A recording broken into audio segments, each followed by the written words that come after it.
Auguste Comte dan Hukum 3 Tahap oleh kelompok 5. Sebelumnya kami terdiri dari 5 anggota, di antaranya 1. Animus 5 NIM 215211056. 2. Yusuf Noval Rozi NIM 215211062. 3. Anissa Mardika Putri NIM 215211068. 4. Erviana Rahma Hidayani NIM 215211070.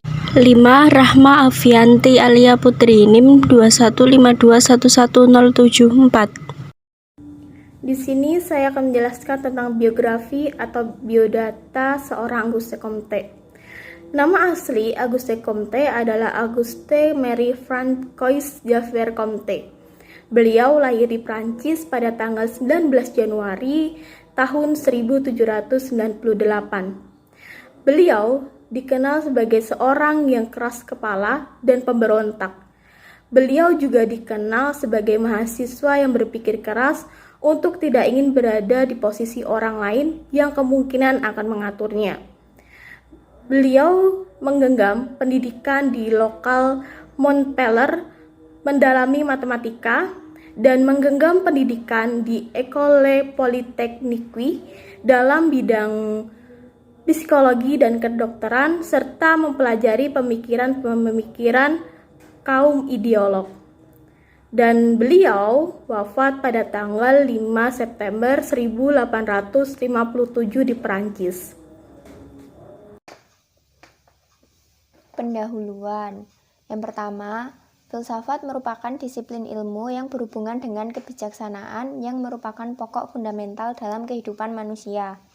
Yang kedua, ilmu filsafat menjadi pondasi awal bagi terbentuknya suatu ilmu dan cara dalam menyikapi ilmu pengetahuan. Yang ketiga, filsafat memunculkan filsafat baru, yaitu filsafat positifme atau paham empiris kritis yang dicetuskan oleh Auguste Comte. Yang keempat, aliran filsafat Auguste Comte menyatakan bahwa pengamatan teori berjalan beriringan. Positivisme Auguste Comte. Positivisme berasal dari kata positivis atau positivius yang berasal dari bahasa Inggris dan ponere berasal dari bahasa Latin yang berarti meletakkan. Istilah positivisme pertama kali dikenalkan oleh Saint-Simon pada tahun 1760 sampai 1825. Dalam positivisme, pengetahuan tidak boleh melebihi fakta-fakta. Positivisme juga dapat diartikan sebagai aliran filsafat yang menyatakan bahwa ilmu-ilmu alam atau empiris sebagai salah satunya sumber pengetahuan yang benar dan menolak nilai kognitif dari studi filosofis maupun metafisika. Meskipun demikian, Auguste Comte lebih dikenal sebagai filsuf yang berjasa dan mempopulerkan istilah filsafat positif. Menurut Doni Gahral Adian, filsafat positif merupakan evolusi dari empirisme Inggris yang memberi inspirasi terhadap positivisme, terutama prinsip objektivitas ilmu pengetahuan. Selanjutnya, positivisme berkembang menjadi neopositivisme, yakni aliran atau gerakan pemikiran yang berasal dari Wina.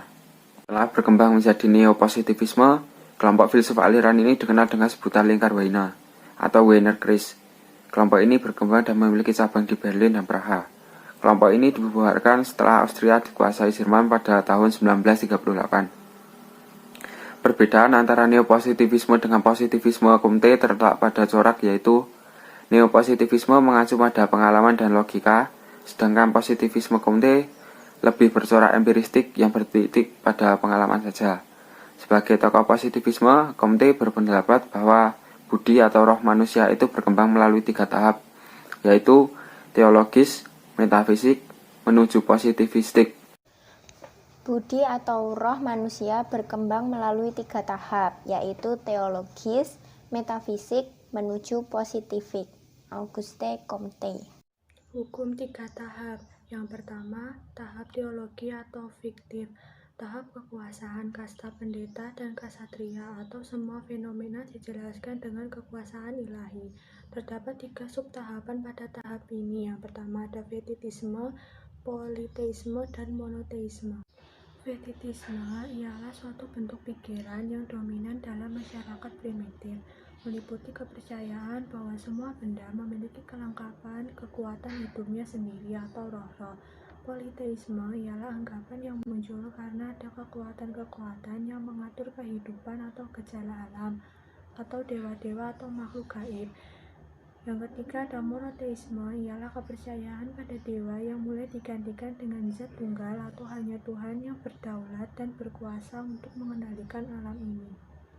Yang kedua ada tahap metafisik atau abstrak, fase transisi antara tahap teologis menuju tahap positivistik, ditandai dengan adanya kepercayaan manusia akan hukum-hukum alam. Yang ketiga ada tahap positivistik atau ilmiah, tahap ilmu pengetahuan, yaitu tahap persatuan teori dan praktik. Pada tahap ini manusia mulai mencari hukum-hukum yang menentukan fenomena atau tahap berpikir secara ilmiah. Fungsi filsafat positivisme. Pertama, perkembangan yang diberi konotasi sebagai kemajuan memberikan makna bahwa positivisme telah mempertebal optimis. Yang kedua, berkat pandangan positivisme, orang tidak sekedar menghimpun fakta, tetapi ia berupaya meramal masa depan untuk turut mendorong perkembangan teknologi. Yang ketiga, positivisme berperan sebagai pendorong timbulnya perkembangan dan kemajuan yang dirasakan sebagai kebutuhan. Yang keempat, menerangkan kenyataan, sehingga keyakinan dan kebenaran semakin terbuka.